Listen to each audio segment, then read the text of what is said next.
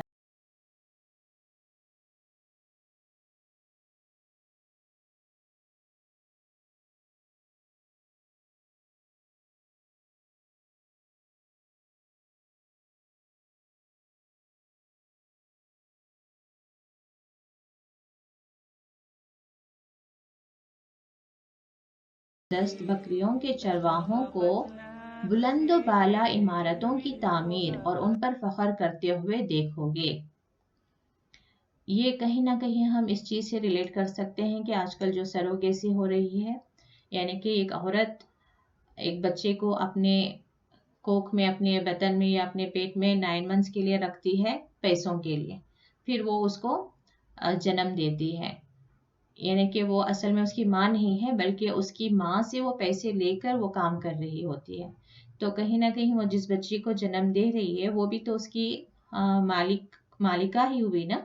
تو اس سینس میں بھی ہم لے سکتے ہیں. اور یہ بھی ہم دیکھ سکتے ہیں کہ جو چرواہے تھے آج وہاں پہ جو مڈل ایسٹ میں ہم دیکھتے ہیں بلند و بالا عمارتیں، تو یہ بھی قیامت کی نشانیوں میں سے ہے.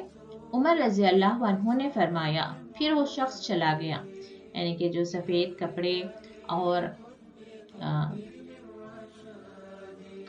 سیاہ بال تھے جس کے، اور جو بیٹھ کر رسول اللہ صلی اللہ علیہ وسلم سے سوال کر رہے تھے، وہ وہاں سے چلا گیا. میں کچھ دیر ٹہرا، یعنی عمر رضی اللہ عنہ فرما رہے ہیں کہ وہ کچھ دیر ٹہرے. پھر آپ صلی اللہ علیہ وسلم نے مجھ سے پوچھا عمر کیا تم جانتے ہو سائل کون تھا؟ سائل مطلب سوال کرنے والا، یعنی کہ جو شخص اتنی دیر مجھ سے سوالات کر رہا تھا، کیا تم جانتے ہو وہ کون ہے؟ تو میں نے عرض کیا، یعنی عمر رضی اللہ عنہ نے عرض کیا اللہ اور اس کے رسول بہتر جانتے ہیں. آپ صلی اللہ علیہ وسلم نے فرمایا وہ جبرائیل علیہ السلام تھے، وہ تمہیں تمہارا دین سکھانے کے لیے تمہارے پاس تشریف لائے تھے. تو الحمدللہ ہم نے 2 احادیث آج کے دن پڑھے. ایک تو نیت خالص ہونا ضروری ہے، تو جو جس نیت سے عمل کرتا ہے اسی نیت کے مطابق اسے اجر ملے گا. اور دوسرا اسلام کے بارے میں یا دین کے بارے میں، اصل ہمارا دین کیا ہے، یہ ہمیں جبرائیل علیہ السلام کی زبانی اور رسول اللہ صلی اللہ علیہ وسلم کے جوابات میں ہمیں سکھایا گیا. اور اس وقت وہاں پر کون تھے؟ عمر رضی اللہ عنہ. تو یہ ہم بھی خود سے اسے یاد کرنے کی کوشش کریں. ہم ایک دوسرے کو سوال کریں کہ اسلام کیا ہے، پھر اس حدیث کی روشنی میں جواب دیں. پھر ایمان کیا ہے یا ایمان کے بارے میں بتائیں تو اس کی روشنی میں جواب دیں. پھر احسان کے بارے میں بتائیں. پھر قیامت کے بارے میں، اس کی نشانیوں کے بارے میں. تو اس طریقے سے ہم ایک دوسرے کو بھی حدیث سکھائیں. اس کو نوٹ کریں، حفظ کریں، دوسروں تک پہنچائیں. اللہ تعالیٰ میرے لیے اور آپ کے لیے آسانی فرمائے کہ ہم دین کا علم حاصل کریں اور اس کی روشنی میں ہم اپنی زندگی گزاریں. وآخر دعوانا ان الحمد للہ رب العالمین. السلام علیکم ورحمۃ اللہ وبرکاتہ.